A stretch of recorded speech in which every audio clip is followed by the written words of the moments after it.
Ave Maria, cheia de graça, o Senhor é convosco.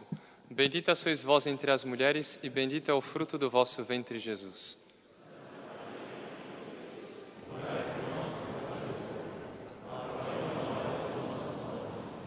Podem sentar-se, por favor.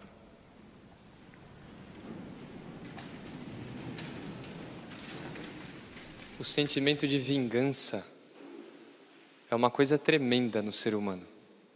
Claro que tem os graus que assustam, tem os graus que a pessoa que mata o outro por vingança, mas em grau pequeno, é muito difícil que alguém aqui não tenha.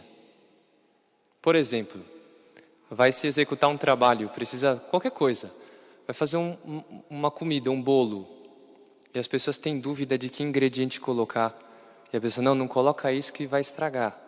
Não, vai dar certo, faz e dá errado. Não dá aquele gostinho, eu avisei que ia dar errado, eu falei, não quis me ouvir. É tremendo, nós somos assim, vai pregar um prego na parede, e a pessoa, não fura aí que tem uma coisa, não, daqui vai dar certo, fura e vai uma encanação embora. Se eu falei que ia dar errado, estou falando. Uma pessoa uma vez me procurou, numa conversa assim, informal, dizendo, padre, nossa, hoje me aconteceu uma coisa, eu estou até com peso de consciência. Eu estava dirigindo, estava com um carro, de repente veio um carro atrás que queria ultrapassar de todos os jeitos. Sabe essas pessoas apressadas, assim, que vivem apressadas? E querendo ultrapassar. E eu não ia deixar ultrapassar, não, estava indo. Até que teve uma subida, meu carro era mais fraco, ele ultrapassou, passou acenando, humilhando, assim.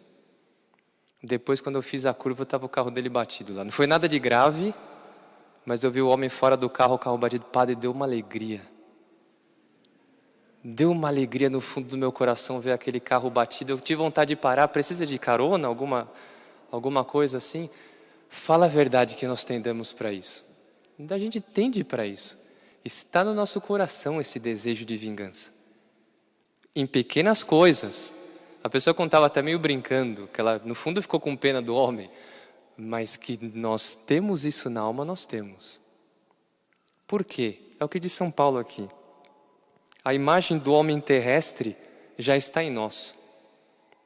O ser humano é capaz dessas coisas e de muito mais. A gente não tem surpresa mais.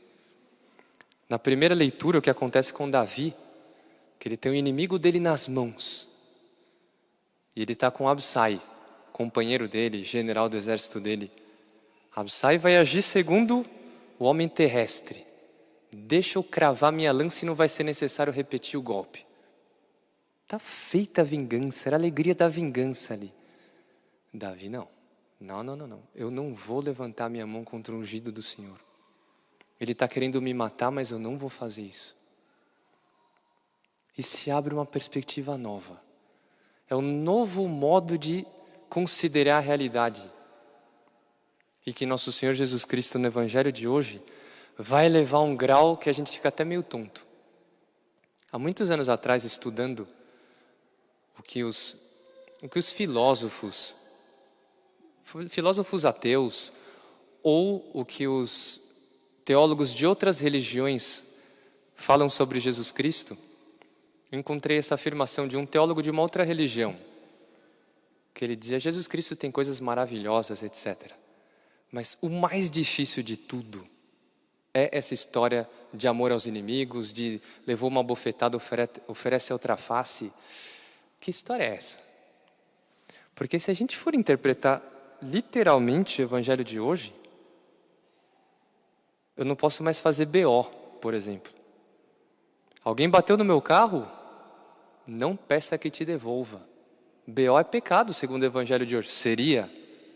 É isso a verdade? Se alguém te leva a túnica, oferece o manto. Nós não usamos mais túnica e manto. Nós vamos traduzir muito pouco poeticamente para o século XXI. Se alguém te roubar o celular, oferece o carregador também. Veio o ladrão, pegou o celular. Não, volta. Como é que você vai carregar o celular? Leva aqui embora, vai junto.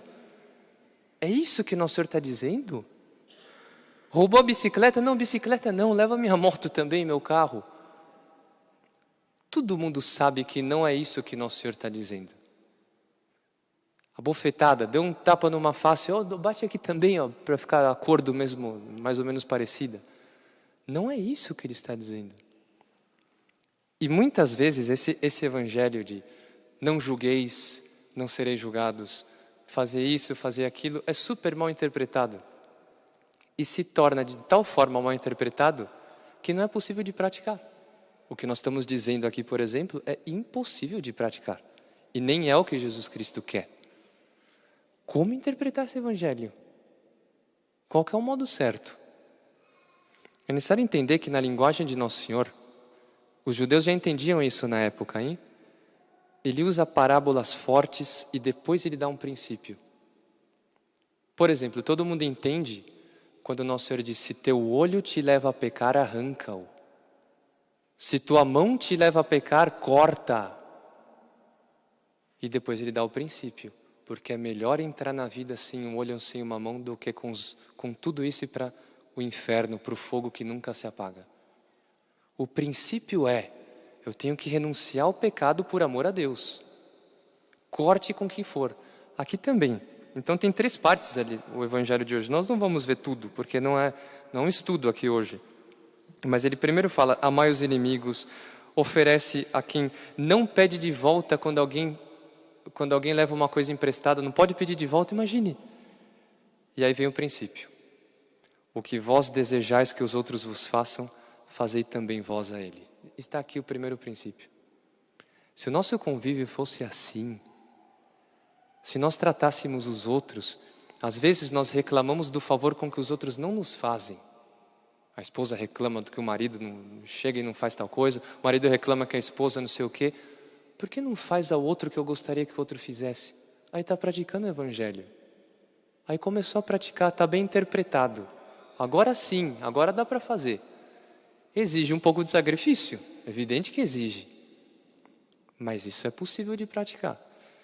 Depois vai falar: se amais só os que vos amam, que recompensa tereis? Outra sequência de afirmações que são parábolas. E depois ele vai dizer: fazei o bem e sem esperar coisa em troca, então a vossa recompensa será grande. Porque Deus faz chover sobre bons e maus, etc. Fazer o bem despretensiosamente. Isso acontece muito. A gente faz o favor para alguém e a pessoa nem agradece depois. Ou reclama que estava mal feito. Todo mundo já passou por isso. Nós temos um caso de uma senhora que acho que a maioria aqui conhece, Dona Lucília, que é uma das inspiradoras da obra dos Arautos. Uma vez ela tinha uma conhecida dela que estava bem doente, bastante doente, e precisava de alguém para cuidar. E ela se dispôs, passou 4, 5 dias, sacrificou a vida dela 5 dias para ir lá cuidar dessa pessoa.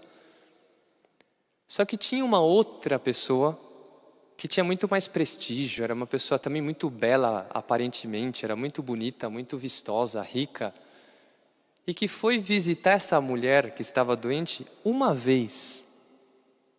A outra ficou 5 dias, Dona Lucília ficou 5 dias, a mulher foi uma vez. Quando a mulher curou, encontrou com as duas.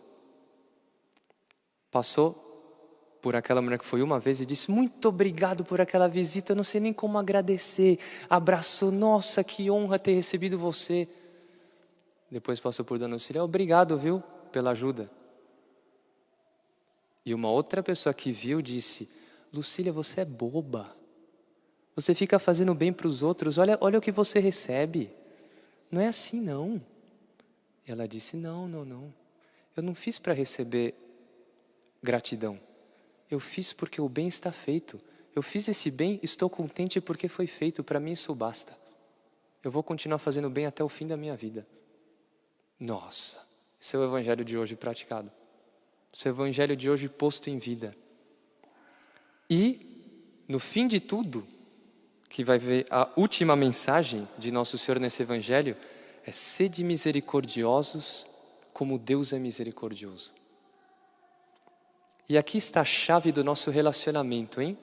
Em família, em sociedade, no que for, no trabalho, na vida religiosa nossa aqui, é estar disposto sempre a perdoar. Como é difícil perdoar, é mais fácil se vingar. Nós não temos instinto de perdoar. como nós temos instinto de vingar. Às vezes é o filho que precisa perdoar a mãe. Perdoar na cabeça dele. A mãe e o pai estão exigindo muito. Filho, não faz tal coisa. Filho, toma cuidado, não entre por esse caminho. Eu já tenho experiência, me ouça. E o filho, puxa, meu pai e minha mãe não me dão liberdade. Calma, perdoa seu pai, perdoa sua mãe, eles estão querendo o seu bem. Eles sabem melhor do que você o que é o seu bem. Às vezes é o marido e a mulher, tem um desentendimento, uma discussão, está cansado. Acontece, hein? Eu estou disposto a perdoar sempre. Como depois eu vou chegar diante de Deus, Senhor, perdão. Como é que eu vou pedir perdão se eu não perdoo? Então a liturgia de hoje é a solução para o relacionamento humano. No mundo não existe mais isso. Já pensou no trânsito se praticasse isso? Claro que a gente vai ver quem está errado, vai ter que restituir, a moral exige isso. Mas as pessoas descem querendo se entender. Vamos nos entender, nossa meu Deus, seria outro mundo para começar por aí. É a lei de nosso Senhor Jesus Cristo.